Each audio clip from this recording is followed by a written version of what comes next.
Alors bonjour à tous, on se retrouve aujourd'hui pour la présentation du smartphone Leagu Lite 6. Donc c'est un smartphone vendu par SIMX sur Amazon. Il vaut environ 70 euros, il n'est pas très cher. On a de bonnes performances, vous le verrez par la suite. On a une taille d'écran de 4,5 pouces. Un téléphone double SIM, donc pour mettre deux cartes SIM, 4 Go de mémoire interne et plus 512 Go en RAM. Il est équipé d'Android 4.4.2, compatible aussi 2G, 3G, mais pas 4G pour ce modèle.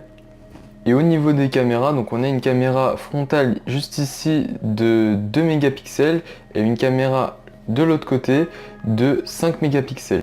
Alors au niveau du design, c'est un magnifique téléphone vraiment.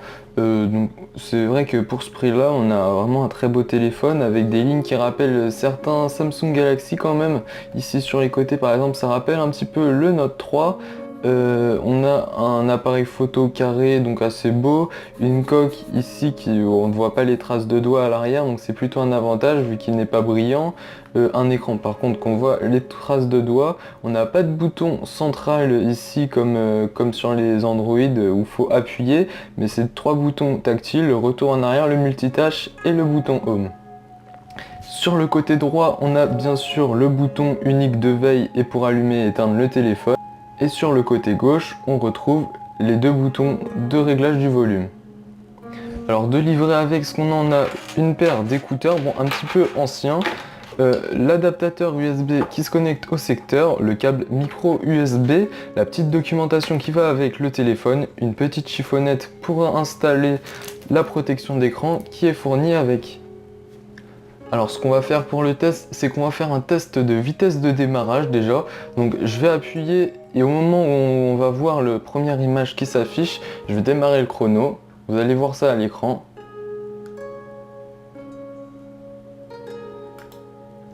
Donc là, j'ai démarré le chrono. On va faire l'allumage complet jusqu'à ce qu'on voit l'écran de verrouillage, pardon.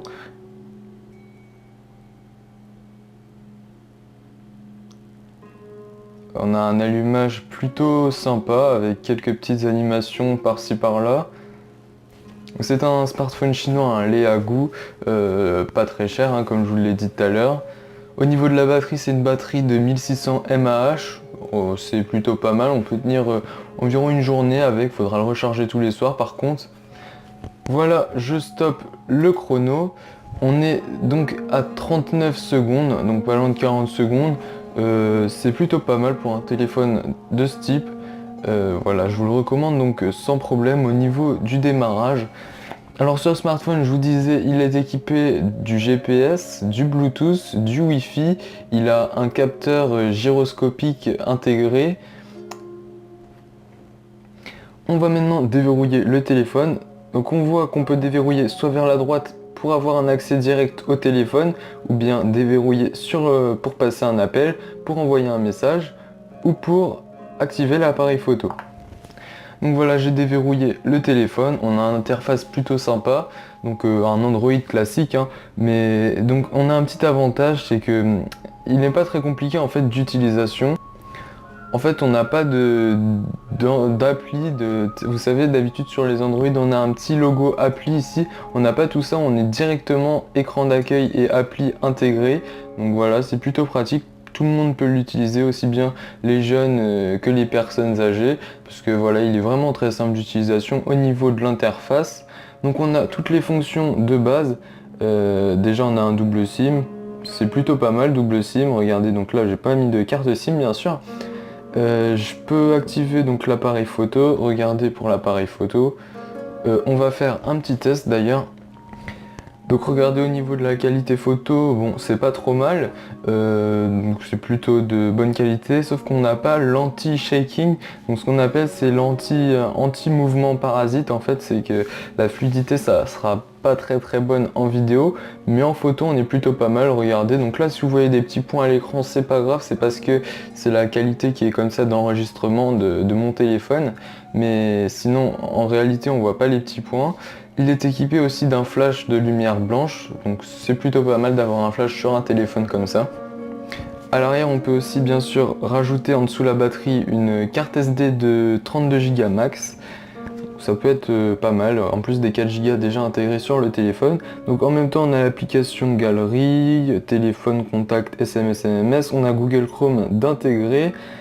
On a un autre navigateur, le navigateur du téléphone, calculatrice, agenda, horloge. On a le gestionnaire de téléchargement. On a aussi le navigateur Opera Mini qui est plutôt pas mal sur ce téléphone, il est bien adapté, simple d'utilisation. On a l'application lampe torche, Maps comme sur tous les téléphones.